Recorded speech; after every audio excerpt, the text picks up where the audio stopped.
Devon, many congratulations, a win on your World Grand Prix debut. Just tell us how you feel after that.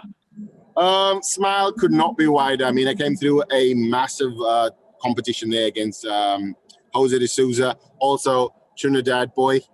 He's the one that put me onto Trinidad anyways, and I have to thank him for it. But yeah, it was one of those games where his 180 scoring was great, but strategically my game plan went to plan.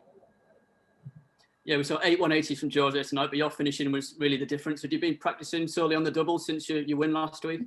Yeah, I mean the game solely goes around finishing, and I worked hard on it, and I knew that opening up on the 32 and kind of capitalizing on his mistakes and setting up as well. I mean, strategically, I was always in the game, even though his scoring was his 180s was great.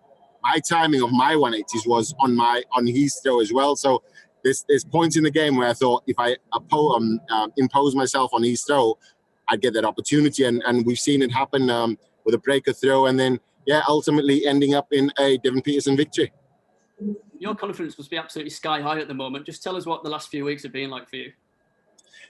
The confidence has never gone. I mean, I was born with confidence ultimately, and you look at now I'm just bringing to the foreground. I mean, my practice game. So now I'm playing really well, and everybody's like, "Oh, he must be feeling." I was always like this.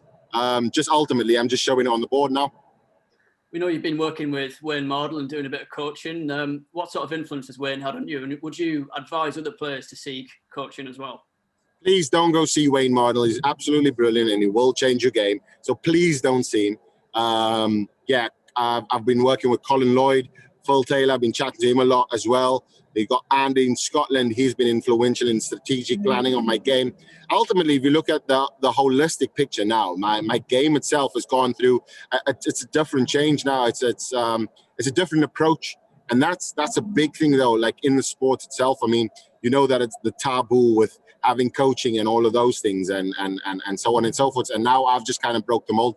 I know that Wayne will be inundated, Colin will be inundated, and Phil won't answer your call. So yeah, I'm in a good space right now, and I hope that nobody goes to Wayne.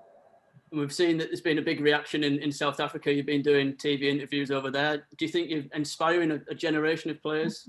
That has always been one of my or the main goal is to inspire the youth coming through and having more Africans come through on the Pro Tour itself, because we have amazing players. Financial difficulties kind of is a boundary that we face in Africa itself, and once we overcome those, I mean, we'll have loads. I mean, I'll be starting in 2021 the Devon Petersen Academy alongside JDC, so that hopefully gets a lot more African players in, and we'll see loads. So yeah, the ripple effect, and I'm happy to be the torchbearer of good news, if you must call it that.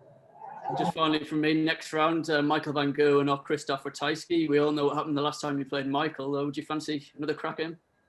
Yeah, I think any 501. I mean, it's a different kind of game. If Michael turns up, it's going to be a massive scrap. If he doesn't turn up, he's going to be quite disappointed. Same with Ratajski, but he's got a game that he needs to look forward to. I mean, Michael versus Ratajski is a game that Michael doesn't want to see, and Ratajski will welcome because of the form. But yeah, I'm not too concerned. I mean, I just focus on my 501, do my best. If I do my best, I'll win. If I don't do my best, they might have a shot. Yeah, top man. Thanks, Devon. Thanks a lot, mate. Devon, just quickly, what was the reaction to the draw when it came out? Because obviously the game against Jose is probably one of the toughest draws you could have got. Yeah, I mean, ultimately his performance this year, he's a fantastic player, and you've seen him rise through the ranks. I mean, number one in Portugal, surely a top player in the PDC, and feared as well for his 180 hitting. I mean, he's shown his complete muscle there. We're throwing probably in essence of about 8 180s.